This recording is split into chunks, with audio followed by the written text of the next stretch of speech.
Before he became my firstborn son, little Billy Michaels was simply a stubborn brat. His obsession with the world of cowboys and Indians took precedent over all else. And the attempt to drag Billy out of his fantasy world sent him flying into a rage. His parents thought it all a harmless phase, until the day that a neighbor boy discovered a real bow and arrow in his father's closet and taunted the notorious cowboy Billy into a duel. But Billy's toy cap gun was no match for the steel-tipped arrow that took his life. His rebellious attitude and refusal to accept defeat was a perfect fit for my violent circle of angry spirits.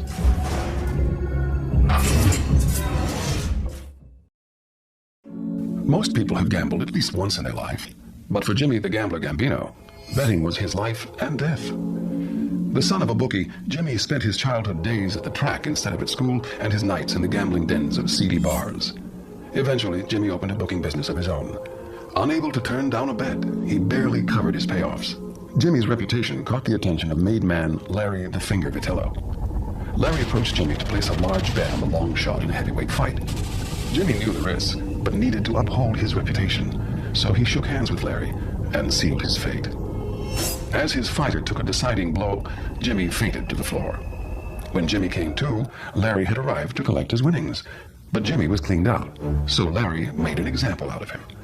Actually, several small examples. He chopped him into little pieces, wrapping them in cellophane and dumping them into the ocean. Together they formed the pieces which completed my search for the torso.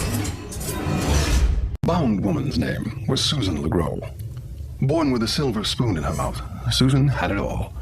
Her parents were the wealthiest people in town, which made Susan the most popular girl at school.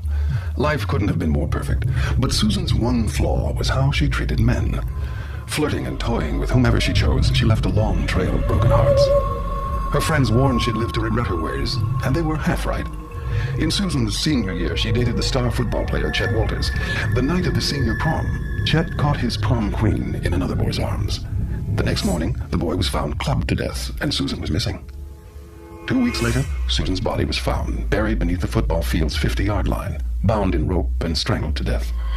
Arrested and put on death row, Chet's last words were, "The bitch broke my heart, so I broke her neck."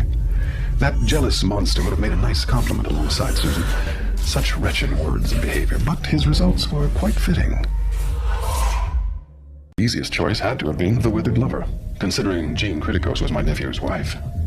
Her burnt and tortured soul held just the magnitude of suffering I required. As a wife and mother, Jean was loving and devoted. I must say that my nephew married a wonderful and proper woman, but their happiness came to a fiery and one fateful night. After decorating the family Christmas tree, the family had snuggled together in front of a roaring fire. In the dead of the night, a still smoldering log rolled out onto the carpet, igniting it instantly. The smoke alarm sent Arthur into one of his famous panics. He rushed down the hall to save his children, assuming, of course, that his wife would head outside. Arthur soon realized he had assumed wrong. The firemen kept Jean's family from going back in after her. Poor Arthur was devastated by not saving her, but her oh-so-tragic death served my needs perfectly. The angry princess was a young woman whose beauty became her ruin. Dana Newman was blessed with the natural looks of a goddess, but cursed with an inability to recognize it. Her vanity and insecurity was only fueled by a string of abusive boyfriends. By the time of her 20s, depression had dragged Dana into a downward spiral of self-loathing that doctors struggled to save her from. Her desperate search for perfection led to employment with a plastic surgeon, where her wage was paid in nose jobs, breast implants, and an endless array of other needless procedures. Alone in the office one night, Dana tried to perform surgery on herself in a desperate attempt to remove an unperceivable imperfection on her face. The unorthodox procedure went horribly wrong, and she was left blinded in one eye. She finally gave up on achieving perfection and mutilated herself in a bathtub until her veins ran dry. When they found her, they said that she was as beautiful in death as she was in life.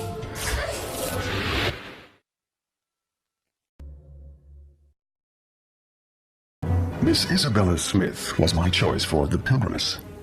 Her story began in 1675 when the orphaned Isabella journeyed from England in the hope of finding a comfortable home in a quaint New England town. But problems began soon after she arrived. The tight-knit townsfolk didn't trust outsiders.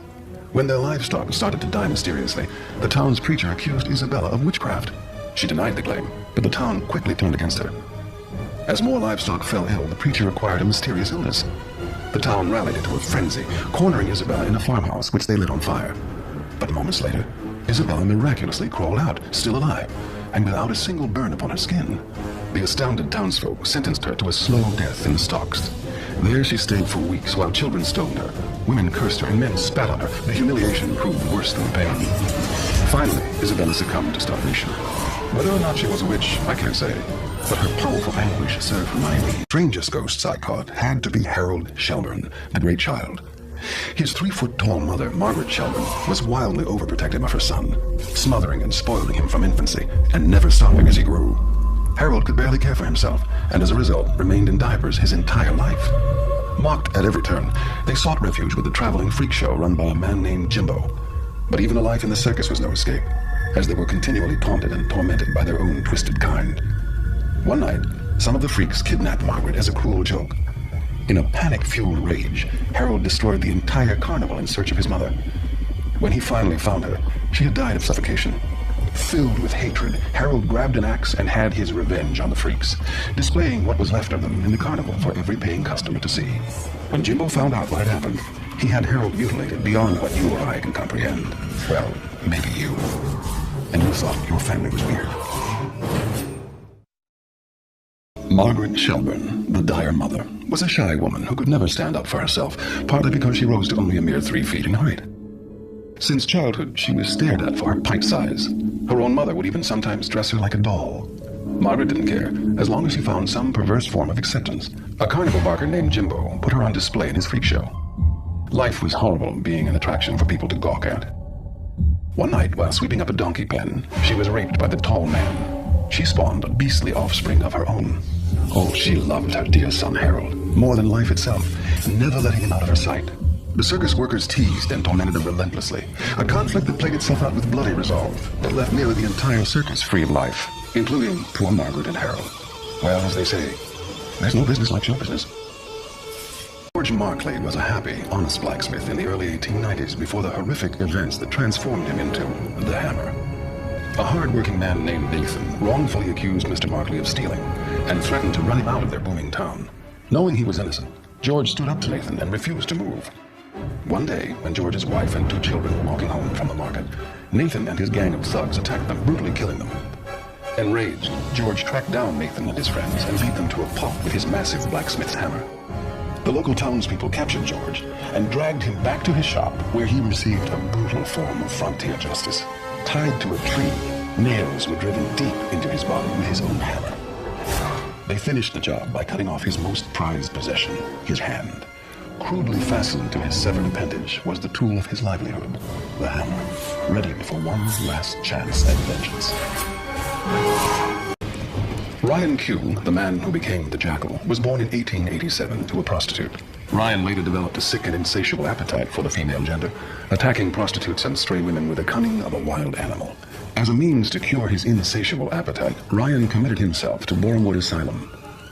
After years of imprisonment in a padded room, he went completely insane, scratching at the walls so violently that his fingernails were torn completely off.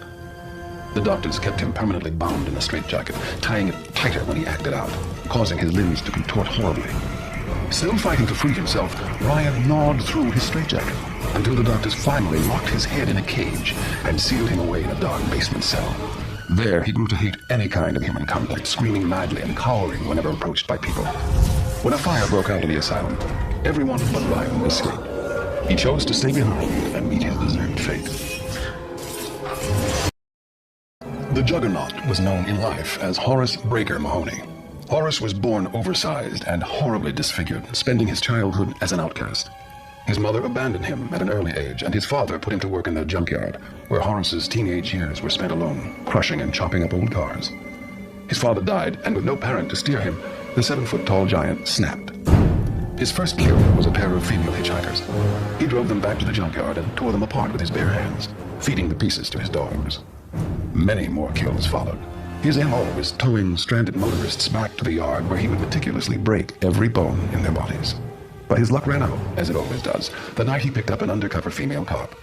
It took over a dozen men to subdue the immense giant, 3 of whom lost their lives when Horace broke free of his handcuffs. But poor Horace's struggle eventually ended when 5 officers pumped nearly 50 rounds of ammo into him, and then another clip into his lifeless corpse, just to be sure.